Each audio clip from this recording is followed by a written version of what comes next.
Hello and welcome to the Runners World podcast with me, Rick Pearson. And me, Ben Hobson. Today we're asking, what does running do to the heart in the presence of cardiologist Dan Augustine? So a useful episode for you coming up. Going through lots of questions about heart rate training for all you nerds out there. We talk about resting heart rate variability, but also more into the sort of the guts of the heart, how it behaves, risk factors with running, positives of running on the heart, all the elements of the heart, this engine that we rely on so heavily as runners. Yeah, exactly. And yet, if you're a little like me, as you may discover from my interview questions, I don't actually know that much about the Have heart. you ever worn a heart rate monitor? I have not worn no. I mean, I've measured it on the wrist, but not an actual not a chest strap. No. So. What a bold new future you have, Rick. Welcome to the 21st century. Put down the typewriter. Yeah. Hey, look, I've got a bit of science for you here. Oh, good. But this is going back in time, so really my kind of your kind of science. All right. So this is looking at hunter-gatherer fitness, and I think probably ever since Born to Run, the kind of hunter-gatherer lifestyle has been lionised, hasn't it, by a certain community, some sort of subculture of runners who think that that's how we should all be living. And there's plenty to recommend it, like regular activity, unprocessed foods, drinking mostly water. Obviously, there's some pretty negative stuff as well, from the hunter-gatherer days, sort of risk of being eaten by a lion, etc. But in a new study, 2 cardiologists, themed, and who are fans of the hunter-gatherer, or as they just call it, HG lifestyle. Of course. HG lifestyle. In terms, because HGs had far fewer chronic diseases. And among the things they recommend are, take note, hunter-gatherer fans, 1 total rest day a week. We can all get on board with that. 10,000 steps a day at low intensity. Again, sounds good. A small amount of sprinting, because how else are you going to catch that deer? Of course, yeah. And total daily energy expenditure, and this is interesting, of around 800 to 1,200 calories, which is about 4 times more than the average American. It's a lot. It's a lot, but I guess it's really talking about lots of movement. Lots of movement is probably the key. The amount of exercise we're doing. So. It's not undoable. It's not. Yeah. I mean, that's. Yeah. I think that's. I like that. I mean, the hunter-gatherer thing. I think the modern food that we eat in the modern world is probably the main thing that basically ends up destroying everyone, isn't it? Yeah. I think often with this stuff, you're looking at probably most people listening to this podcast actually eat relatively healthily. Yeah, I mean, my diet varies dramatically from that's a delicious salad to cool bread again. Yeah. But I think often when you're kind of comparing it to diets that are in themselves quite extreme and extremely unhealthy. So I kind of think I don't want to get into that. It's a different podcast, Ben. It is. It's a different podcast. Hey, look, I've got a new thing. I'm taking on a boat in July. Yeah, we haven't talked about running in particular. Your running, because my running is very low key at the moment. But your running is coming along leaps and trying to make a boat joke. You're racing a boat, Rick? Yeah, there's an event called Beat the Boat, which I hadn't heard of until we reviewed it. I did a kind of route recce in Runner's World in the magazine, and I thought I've done Man vs Horse, and I've done Beat the Train, which is excellent. I did actually beat the train, one of my better achievements in running, because I definitely didn't beat all the horses. And I've been looking around thinking, what's the next thing for this? And I was like, actually, beat the boat is one. It's in Windsor, so it's on a Thames path, and it is a motorised boat. It's not just rowers, but equally, it's not a complete speed boat. And there's a 40-minute boat, which is the quickest one, and then there's a 50 and a 60 and a 70. This is a 10K. 10K. 10K kind of off-road, but it's a Thames path, isn't it? So it's not. It's gravel. It's gravel, isn't it? So I think I'm going to try and beat the 40-minute boat. I think you should. Yeah. I like the concept of all these sorts of. Yeah, there was beating the tube. Beat the tube. Yeah. Everyone might have watched that one video. I mean, it was between 2 stations, and someone filmed themselves running from one station to the next, trying to get on the same train they just got off. And they did it. Spoiler alert. Spoiler alert. So good luck. Thanks very much. Yeah, I feel like there are certain modes of transport that beat the plane. Unlikely, isn't it? Impossible. Pretty unlikely. So beat the boat's one of the few ones you think got a chance. I've got a chance. I can do this. So stay tuned. Hey, look, should we bring on our guest of the week? Let's do it. Guest of the week. Here in the studio. Guest of the week. Sometimes on the phone. Could be an athlete. Could be a physio. a complete unknown. Our guest this week is a leading cardiologist. He's worked with a number of sports teams, including GB Athletics, and we're delighted to have him on the podcast to look more at what running does to the heart. So, Dan Augustine, welcome to the Run As Well podcast. Thanks for having me. Pleasure to be here. Let's start with some basic questions then about the heart, because I think lots of listeners may be like me and they don't actually know too much about that incredibly important organ in their chest. So what happens to your heart when you run or when you exercise in general? Yeah, so with any form of exercise, the vital organs and our skeletal muscle basically need more oxygen to function. And so the heart's the engine of the body, and so the heart rate has to increase to deliver the vital blood supply and oxygen to our muscle and other organs. In the sphere of running, Dan, and lots of people sort of like look to the heart as their sort of key metric of how they should be performing and how training's going and all these sorts of things. Can we run through a sort of like a mini catalogue of different sort of terms and things that runners will probably be like, oh, they're talking about the heart, they must absolutely talk about this. So yeah, sure. I think one of them would be resting heart rate, which the lower you are, I mean, the trend tends to be the lower it is, the fitter you are. Is that kind of a basic rule?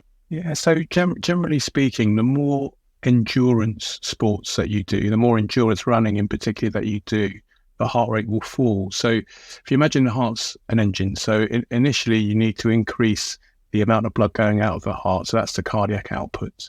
And if you're increasing the cardiac output and the amount of blood going out of the heart, then in return, more blood must be coming back into the heart, and that's called the preload.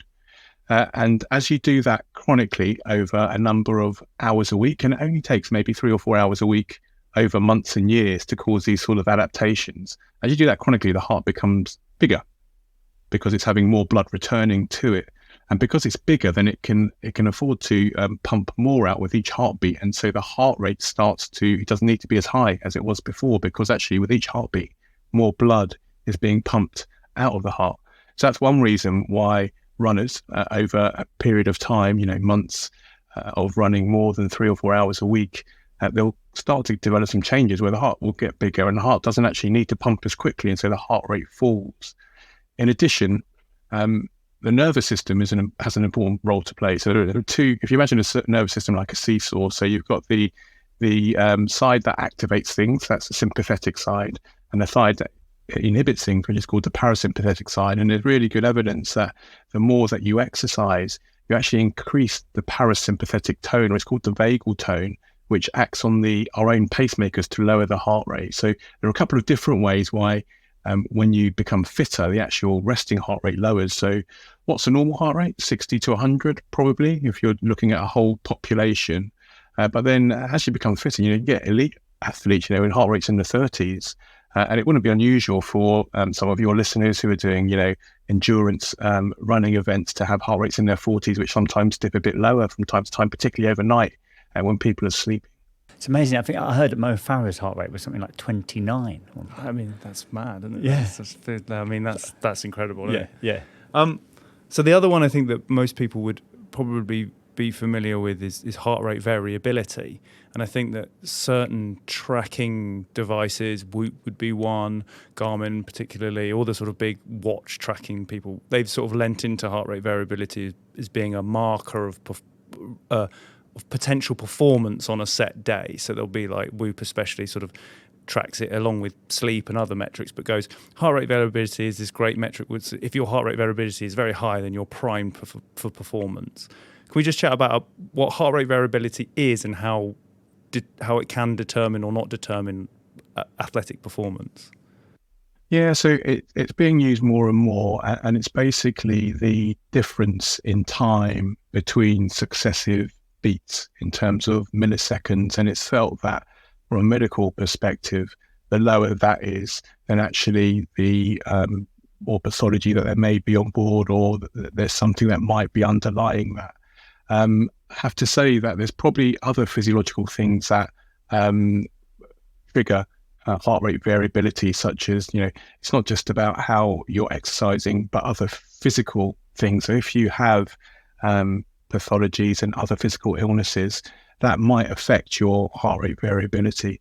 if you're tired and you're not fueling yourself properly, that might affect your heart rate variability. Generally speaking, as a rule of thumb, you know, people say that the higher it is and the better it is, and the lower, then that's something to look out for. Can we talk about max heart rate as well, Dan? Because this is someone from my kind of generation will have grown up with, like, it's 220 beats minus your age. But my understanding is that that isn't necessarily a kind of bulletproof way of looking at max heart rate. Someone who's a cardiologist such as yourself, what advice would you give in terms of people determining max heart rate, and also kind of the relationship people should have with their max heart rate? Yeah, so you know, the data that you spoke about is decades old. I think it goes back to like the 70s, the 1970s in terms of the 220 take away your heart rate. And I think it can sort of underestimate what the max heart rate could be as we get a bit older. And it can sometimes overestimate as we're a bit younger. I think it's as a crude rule of thumb test in the hospital environment when you're looking at things for patients is probably okay. Okay. In terms of an individual aspect for athletes or recreational athletes, then actually I would take a step back and then look at your own background. So what are your medical conditions, if you have any? What is your training like? Do you have any adverse symptoms? And then actually it's a very individualized process. I think the 220 minus your age rule of thumb, most people will be there or thereabouts, but actually, like with anything, if you look at shoe size or hand size, everything's on sort of like a bell distribution. So you're going to have people either end, 5% either end, that are outside of that. Yeah, okay. And so what I would say is that if people are actually looking to assess what their true peak heart rate is to have a formal exercise testing or CPET. And that's what I would do. For instance, when people have a cardiac problem, so they come to me after a heart attack or some cardiac issue, and they're wanting to get back to exercise, actually what we can find is that using the 220 minus the heart rate may actually might be doing them a disservice. And so these are the patients that we would probably get onto a treadmill to actually see, what can you do in this sort of controlled environment, and then work on things from there. Mm. I mean, I find that, as you mentioned, the nervous system playing a role and other sort of elements affecting the heart and all these sorts of things. When we talk about max heart rate, this is probably just a nonsense question, but I'm going to ask anyway. Does your heart have a limit, or is your heart limited by your cardiovascular capabilities, as in how much air you can actually suck in and obviously then blood gets pumped around? If you remove the limitations of your cardiovascular system, would your heart just exponentially beat and beat and beat? No, it won't. It's a really good question, and I guess that ties in with heart rhythm problems. Right. You know, why do heart rhythm problems exceed normal heart rates that we're when we're exercising? And it's exactly because of what you're sort of alluding to. So our heart is wired in an extraordinarily complex way. And so normally our heartbeat would start at something called the sinus node, which is like the pacemaker, if you like, of the heart, and then work its way down to the AV node, the atrioventricular node, and that will allow the ventricles, the main pumping chambers, to contract.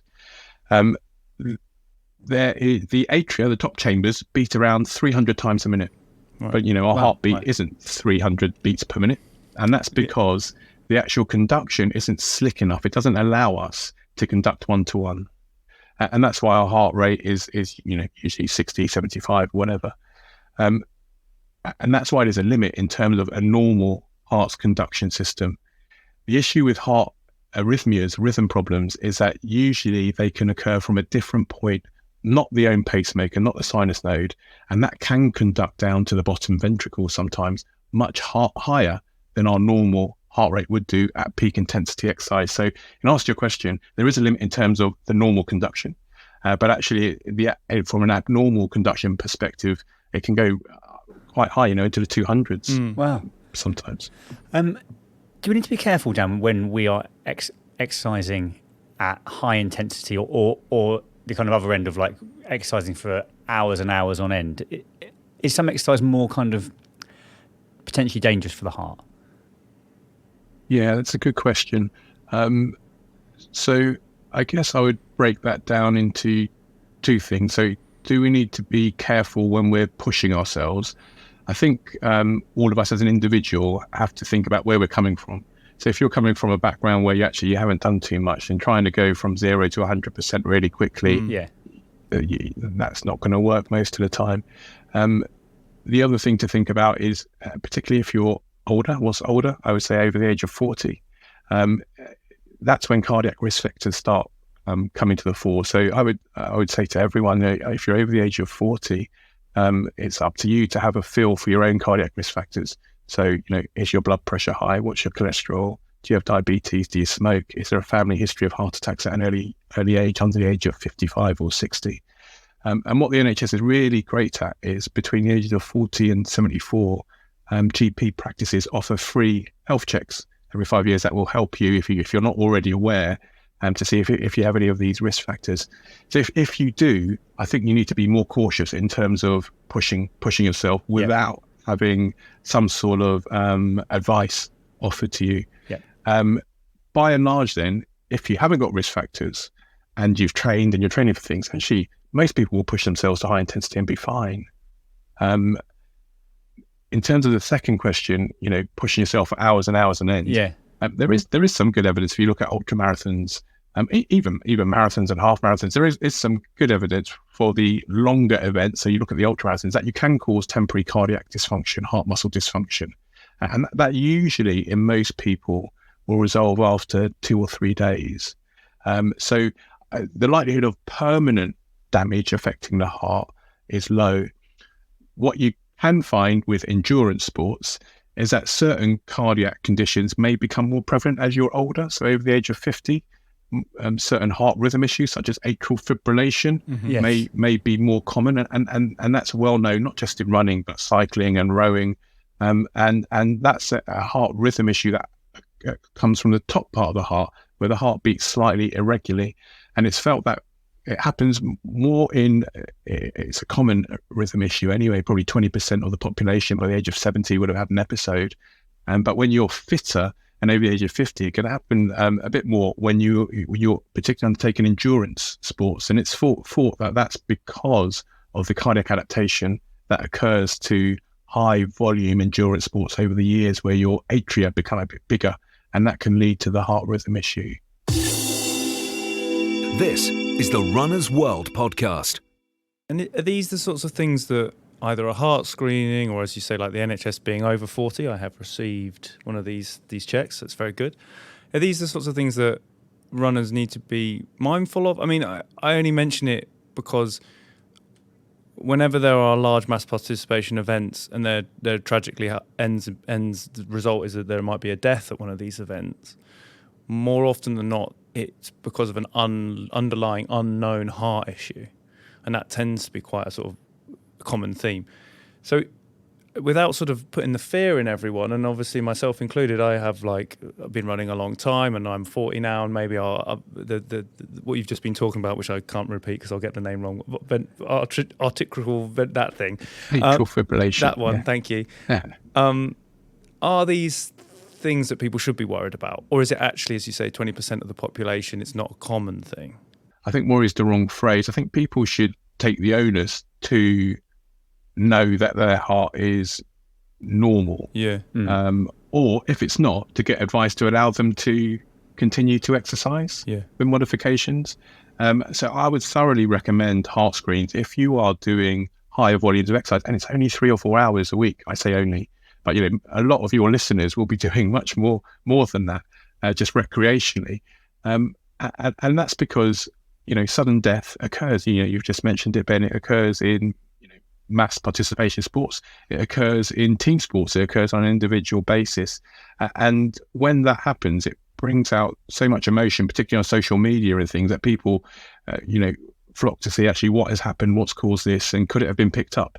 And the answer to that is screening does help, and there are two main categories of heart conditions that cause ultimately death in athletes. And if you break them down into age again, if you're looking at the younger group, below the age of 35, that usually happens due to an electrical problem. So there's an electrical activity problem and the heart has a cardiac arrest. Or due to a structural problem, so that there's something that someone's born with or develops over the years where the heart muscle is abnormal, that predisposes a heart rhythm problem. Now, screening can help to detect both of those conditions, but screening isn't foolproof. It's not 100% sensitive. So you'll always get diseases that have what we call a latent period, where you can have a normal screen one time and actually you pick something up later on, or something unfortunately goes on to happen to someone who has a normal screen. If you're over the age of 35, 40, the most common cause for having a significant cardiac issue is your coronaries. So coronary artery disease, heart artery blockages occurs in all of us as we increase with age, men and women. And then I guess that comes back down to having a feel for your own risk factors. What I would say in international guidance is that if you're doing a fair amount of exercise over 3 hours a week, that people should have a heart screen, an ECG and an echocardiogram, if not annually, then every 2 years. I think that's sound advice. What about some of the symptoms that people should be mindful of when exercising that might give them a sense that actually something isn't totally right with their heart? Yeah, so I guess you've got the things that everyone will think of straight away. So chest pain, things that you shouldn't be having. People think of, oh, that's not normal. Yeah. In terms of athletes, so I would say a disproportionate elevation of heart rate compared to what you're used to for that level of exercise that you were doing. So you're doing a 5K run, but actually 2K in, your heart rate is disproportionately high. That might be a sign that something's happening. If you have a very high heart rate and actually you're not feeling, it shouldn't be as high as that, and you're not feeling at all, tired. Yeah. And when you fall back on the intensity, so you stop, say it stays up, then that could be a sign that there's one of the heart rhythm issues that we're talking about. If you have disproportionate breathlessness, so it's going back to just how you're feeling for that level of exercise, then that may be a sign that things aren't right. Altered consciousness, so dizziness is a tricky one. So if people have been putting a high intensity effort in, it's not that uncommon actually after you stop exercising, sometimes momentarily or a few seconds or a few minutes after, just to feel a bit dizzy sometimes. What's more abnormal actually is that sensation as you're increasing the intensity of exercise. So that is more abnormal, and that would sort of be a red flag to me. After peak intensity exercise, it's actually fairly common if people have been pushing hard to feel a bit dizzy and sometimes a bit lightheaded. Palpitations are abnormal. So you might sense your heart as you're increasing the heart rate, or you might sometimes, if you've got headphones on, you might hear heartbeats in your ears and things, but actually the sensation of abnormal palpitations is another thing to look out for. To now spin it to a positive, the health benefits of running and heart health and all these sorts of things, I feel like we've probably, rightly so, touched upon things that could be detrimental. But in terms of these 3 to 5 hours or beyond, you mentioned the heart growing as a muscle. What are the other? I mean, and I'm going to assume that's a positive. What are the other sort of positives that this sort of cardiovascular like running brings to the heart and its health in terms of continuing health through life? Yeah, so you made a really important point, Ben. So we've talked about a few negatives, but actually the overwhelming positive of exercise shouldn't be forgotten, and it's amazing. As a doctor, if you could put exercise into a pill, it will be better than most drugs that we could give you. It's so multi-pronged in terms of lots of different things. So you think about your heart health, better diabetes, reduction in cholesterol, lipid profile, better respiratory function. You think about your endocrine function, that's better bone health, better psychology, better cognitive impairment, lower rates of cancers, the list goes on. So, and some of the heart conditions I've mentioned to you, I mentioned that atrial fibrillation. There are good studies that show if you're exercising, you have atrial fibrillation, you're still going to do much better than if you don't exercise and have atrial fibrillation. Yeah. And people who exercise, one of the risks of atrial fibrillation sometimes is a risk of stroke. And there are really good studies that show that risk is much lower if you have atrial fibrillation and you exercise than if you don't exercise and you have atrial fibrillation. So even if you have cardiac conditions, exercising, and that might be a tailored regime where you have advice, obviously, it is definitely the way forward. Oh, that's great. That's good, isn't it? We're doing more good than harm, us runners, when it comes to the heart. With our own hearts. Yeah. That is good. That is very good. Dan, if people want to find out more about the heart and the work that you do, is there anywhere that we could recommend they can find out a bit more about your work? Yeah, so I have a couple of websites. One is Sports Cardiology UK, and the other is screammyheart.co.uk. So I'm happy to be contacted via those websites, even for a bit of advice, Otherwise, the NHS has good links in terms of the 40 to 74-year-old health screens that we mentioned. And then the last thing, if you're thinking about exercise and you have had a heart condition, the British Heart Foundation website is really good to look at. Dan, thanks so much for coming on and speaking with such clarity about the heart, because I think it's an area that lots of runners probably don't know huge amounts about. But I think listening to you makes a lot of sense for me. You're welcome. Thanks for having me on. So that brings us to the end of this week's Runners World podcast. A huge thanks to our guest, Dan Augustine, and to you, of course, for listening. You can subscribe to Runners World magazine. Just Google Runners World UK subscription. Head over to the Hearst magazine's website. You will find an introductory offer there. Sign up. Get some either reduced costings for 12 issues a year, or save some money somewhere else. It's a good deal. Whatever happens, it's a good deal. Please subscribe to this podcast. Share it amongst your friends and family, your running pals. Let them know that there's great information about the heart that they should listen to. It might get someone out there who, gets some running and also improves their heart, but might get them to the doctors for a little health screening. Make sure that the old ticker is ticking right. So, do enjoy this and share it amongst your pals, and you'll hear from us next week.